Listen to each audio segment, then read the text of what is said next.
All right, Coach, this past weekend had Sol Ross and UTPB at home at Meyer Field. Took care of business, outscored your opponents 33-1. As a coach, what is it like for you to play some teams that maybe aren't up to the quality of Angelo State and just to go out and take care of business? Well, anytime you're playing a Lone Star opponent, you got to be ready to play. They've had some upset wins over Lone Star teams this year, so we reinforced that to our girls, and they really responded and played really well. The fact we only allowed them one run all weekend, that's pretty, it's hard to lose if they can't score. So our pitching staff was really, really good. We used all 6 pitchers this weekend, which is nice. We played phenomenal defense. I'm not real sure if we made an error all weekend, maybe one.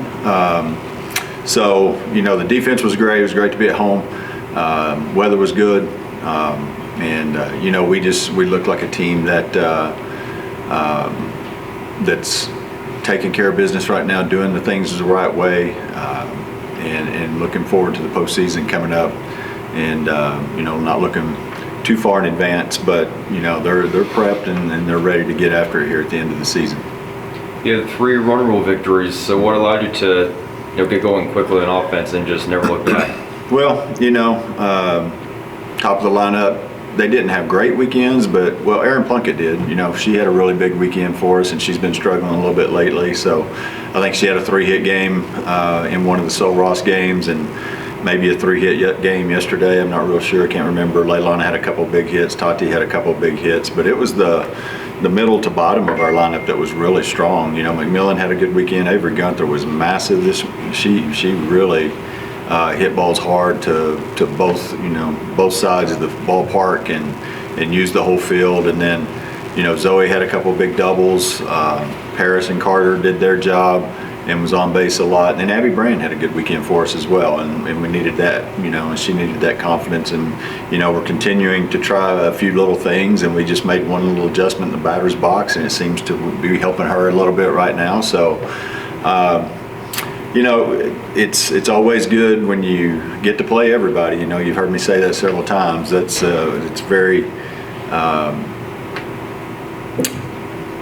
I don't know what the word is, satisfying as a coach when you get to play the entire roster, and everybody got playing time this weekend, and we only carry 18 girls, and 18 girls got playing time this weekend, and obviously that doesn't happen every weekend in the Lone Star. So those are always satisfying weekends for me.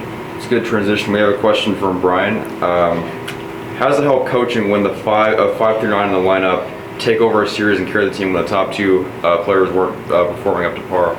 Well, it's huge, and we've relied on the top of our lineup most of the year, and the bottom has kind of been, scratch and claw. So for them to be able to go out and gain some confidence and get some big hits for us is big, and hopefully we can get that through from them the rest of the season. And the top's going to be good. We know that, and our 1 through 6 or 1 through 5 in particular is really good.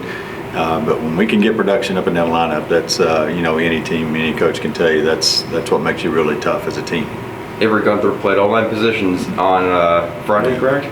This Friday. Doubleheader. So what inspired you to do that? Well, she's a glove kid, and it's I've had several of those kind of kids over the years, but none of them could pitch. And Avery obviously is a legitimate pitcher, and she's the hardest thrower on our team. So yeah, it was one of those things where I remember Coach Brooks has done it a couple of times with some kids, but I guess they pitched. I'm not real sure. I guess they did, but that's overhand. Anybody can get up there and get you an inning or so throwing overhand. It's different when you're having to throw it underhanded. So to find a player that can truly, and the great thing about this, no matter where I put her, the ball found her. And, I put her in center field, I think, for 1 out. Yes. And there was a ball hit that she had to go get, and and that was a great play. We end up in a 1st and 3rd situation, and she's at second. She's never practiced second base and 1st, 3rd. She goes out and gets the runner out, and then she wears me out. Coach, let me catch. And, Avery, you're not catching. Avery, you're not catching. Avery, you're not catching. So when I decided that I was going to do this, I decided to save that catcher for the last one, and I've never seen a person get catcher's gear on as quick as she did. She was, I think, at first base, and immediately I was like, Avery gear up, and before I could finish telling the umpire, she was already headed back out there. So it was a lot of fun, and she's just one of those kids that has the ability to do it, the underhand stuff, and go play anywhere. And who knows, now she may, hopefully we don't have an injury, but if so, we may be able to plug in Avery there. But no, she had a big weekend.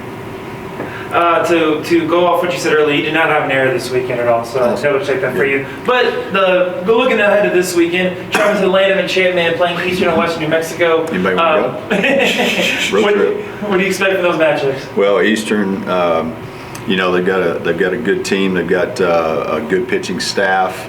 The Guillen kid is really having a good season. Alondra Vasquez is a dangerous hitter, fifth-year kid. They've hit the ball out of the ballpark. I looked at the weather. It looks like the wind's going to be blowing straight out about 20. So it could be some high-scoring affairs there. But I think they're setting somewhere around 26-20 right now. A team that we were able to get twice here at our place. I think we handled them pretty easily in one game, and then the other one I feel like was a come from behind in the seventh inning or sixth and seventh inning. So, it's always a tough place to play. It's going to be a long week of travel for us. We get a 4.5-hour trip tomorrow after practice to Portales, and then play the doubleheader on Wednesday. And then get up and travel 6.5 more hours to Silver City, play the doubleheader on Friday, get back on the bus, and drive 9 hours home. So it's a lot of fun. Yeah, a lot of fun. Looking forward to it. But we've already I told the team afterwards, hey, it is what it is. Everybody's had to do it in the West, and we've got to make sure that we don't use it as an excuse, because it is what it is, and we got to be ready to go. Thank you, Coach. Thank you, Coach.